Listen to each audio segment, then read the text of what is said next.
అల్లూరు సీతారామరాజు జిల్లా రాజవొమ్మంగి మండలం అంగన్వాడీలు తగ్గేదేలే అంటున్నారు. ఇక తమ డిమాండ్లు నెరవేరే వరకు సమ్మెను ఉధృతం కొనసాగిస్తామని హెచ్చరించారు.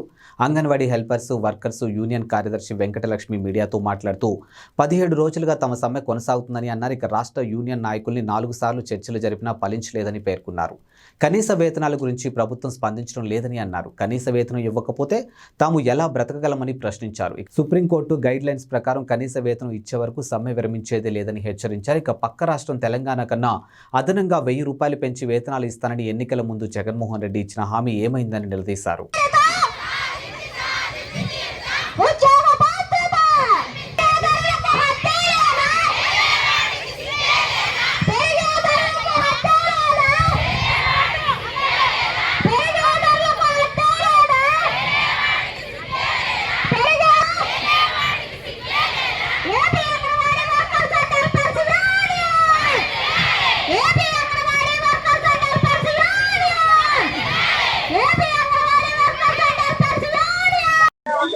నా పేరు వెంకటలక్ష్మి.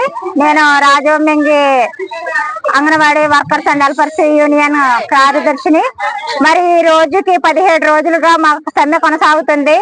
నాలుగు సార్లు రాష్ట్ర ప్రభుత్వం మా రాష్ట్ర యూనియన్ నాయకులకి చర్చలకు పిలిచి కనీస వేతనాల మీద ఏమీ కూడా మాట్లాడకుండా మా దగ్గర ఆర్థికంగా ఏమీ లేదు, మేము వేతనాలు పెంచేదే లేదు అనేసి చెప్తుంది.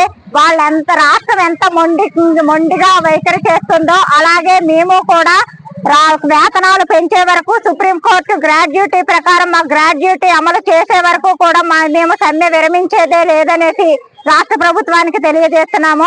అలాగే మాకు డిమాండ్స్ ఉన్నాయి. మినీ వర్కర్స్ ఉన్నారు, వాళ్ళు మెయిన్ వర్కర్లు గాని చేయమని అడుగుతున్నాము. దానికి కూడా అర్హతను బట్టే చేస్తామని చెప్తోంది. రిటైర్మెంట్ అయిన తర్వాత రిటైర్మెంట్ గా 2 సంవత్సరాలు పెంచాను అని అన్నారు. అది రిటైర్మెంట్ అయ్యేసరికి అప్పటి వరకు ఉన్న వాళ్ళు ఎవరు, పోయే వాళ్ళు ఎవరు?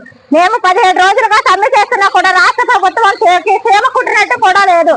ఇప్పుడు సచివాలయంలోని వాళ్ళ వాలంటీర్లకి మొన్న జగన్ గారు పుట్టినరోజు అనేసి 750 రూపాయలు అడగకుండానే పెంచారు. మరి ఈ రోజు మేము అడుగుతున్నా కూడా మాకు ఇవ్వట్లేదు. మేము అడుగుతున్నామంటే ఆయన ఎన్నికల ముందు తెలంగాణ కన్నా అదనంగా 1000 రూపాయలు ఇస్తానని మేనిఫెస్టోలో చెప్పారు. అదే కదా మేము అడుగుతున్నాము. ఆయన ఎమ్మెల్యేలకు ఇచ్చే జీతం అడుగుతున్నామా